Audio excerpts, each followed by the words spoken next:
That you and I, that all of us, have actually begun the exploration of another world. We have taken the first historic step into our solar system. I am Wernher von Braun. Wernher von Braun was one of the top scientists brought to the U.S. from Germany after World War II as part of Operation Paperclip. He invented the V-2 rocket for Adolf Hitler and became the chief architect of the Saturn V rocket for NASA's Apollo moon missions. In his deathbed confession, von Braun warned of a plot to pull off the ultimate false flag, using back-engineered alien reproduction vehicles to stage an invasion from outer space. When von Braun was dying in front of me, the very first day that I met him, he had tubes draining out of his side. And he was tapping on the desk telling me, "You will come to Fairchild." I was a school teacher. "You will come to Fairchild and you will be responsible for keeping weapons out of space."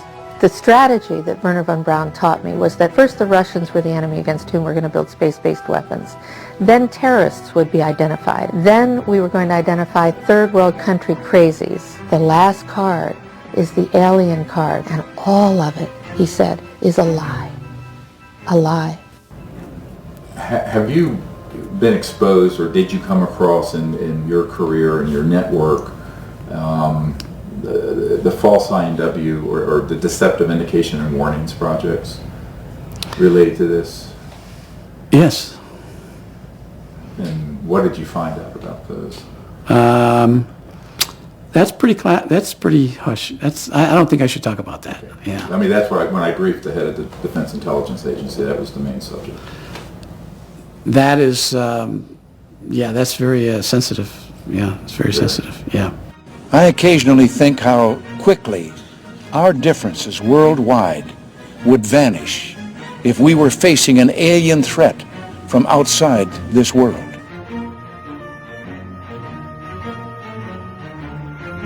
Well, the only problem with that is that if you look at the technologies that permit for interplanetary and interstellar travel, it's 1,000 times more developed than a hydrogen bomb, which, if we were to have a massive exchange of nuclear weapons, would leave most of all life on Earth extinguished. Therefore, how could we possibly have armed conflict with another planetary system for more than a nanosecond and survive it?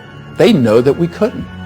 But it's a way of manipulating the public through demagoguery of fear, jingoism, false nationalism, and creating a boogeyman out in space.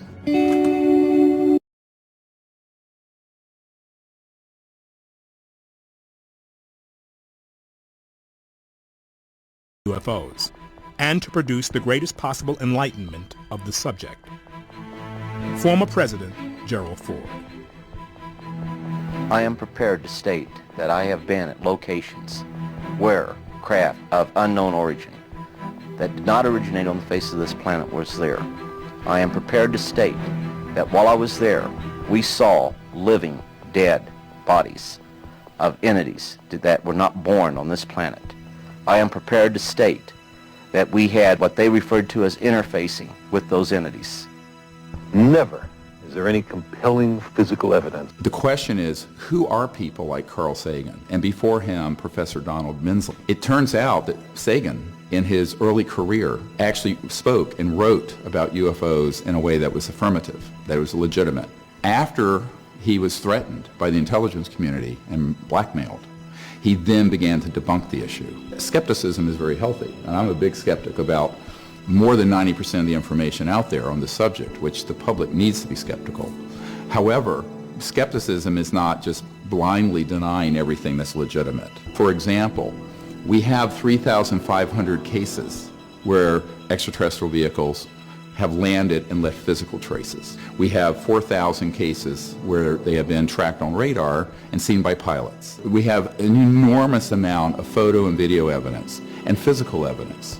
And in our last project, brought out an actual body that is most likely not of human origin. So the question becomes, what is the metric for the evidence? Well, the evidence is actually overwhelming. There's more evidence for UFOs than there are for black holes, most of the theories in astrophysics, most of the evidence for most of the medicines you take. I'm speaking now as a trauma doctor. And yet, we have this blockage in the mainstream media and scientific establishment saying, where is the evidence? What do we know? We know now we live in an ever-expanding universe. We know that there are billions of stars and planets literally out there, and the universe is getting bigger. We know from our fancy telescopes that just in the last 2 years, more than 20 planets have been identified outside our solar system that seem to be far enough away from their suns and dense enough that they might be able to support some form of life. So it makes it increasingly less likely that we're alone. Oh, you're trying to give me a hint that there are aliens. Of course flying saucers are real, and they are interplanetary. Air Chief Marshal Lord Dowding. When I was 8 or 9, I saw one of these objects, broad daylight. There was a beautiful, seamless disc. Headline edition, July 8, 1947. The Army Air Forces has announced that a flying disc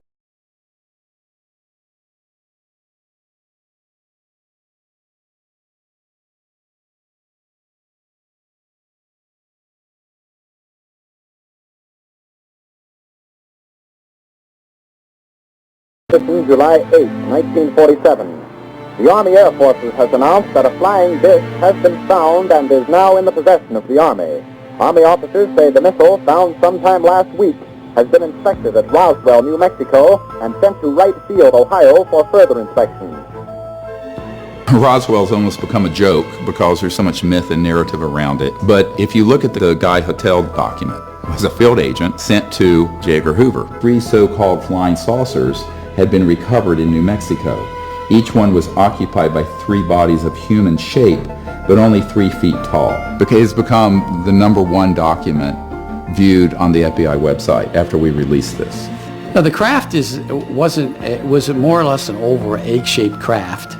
It wasn't saucer-shaped. That particular craft, there were some problems with, #1, getting it on the flatbed to take it up to Area 51. The interior craft was, it didn't have any actual levers or flight control systems that we would identify as a flight control system. But they eventually, I think, over some time, figured it out. And it was done all by hands. The creatures would put their hands on controls, and they'd have this headset on. And this headset would somehow control or help them control the aircraft. Well, they did discuss the fact that there were bodies. Extraterrestrial bodies, yes. The creatures were about 4 foot. Some of the creatures were mangled, were heavily injured, and their bodies were torn apart. There were 4 aliens aboard that thing, and those aliens went to Los Alamos. And we were told that the extraterrestrial went to Kirtland Field, Kirtland Air Force Base, and then on to Los Alamos. 2 pathologists said there wasn't anything in the anatomy books, there wasn't anything in what our medical schools. They had never seen anything like this. First I thought it was a child because it was small. Then I looked at this head and all. The head was different, the arms were spindly, the body it was gray. But the creatures were approximately 4 foot. They had didn't appear to have any ears. They only had 2 orifices. They didn't have earlobes. They had 2 ear canals. They had an indentation for the nose, very, very big eyes. The large eyes. The fingers had no thumbs, just four fingers. Suction devices on their tips of their fingers. You know, the 4 fragile fingers and the long arm, real short joint. Almost looked like they were nude, but they actually had a very thin but tight-fitting suit on. One was alive, partially alive at the time that this happened. It died in I believe it was 1952. But the bodies of the extraterrestrials that were found at the scene were in a deep freeze, placed in a deep freeze, and sent to Wright Pat Field in Dayton, Ohio. One of the briefing officers that was taking us around and talking about what was going on They said there had been over 100 crashes in that Four Corners area. I just saw it out of the crack. Holy shit!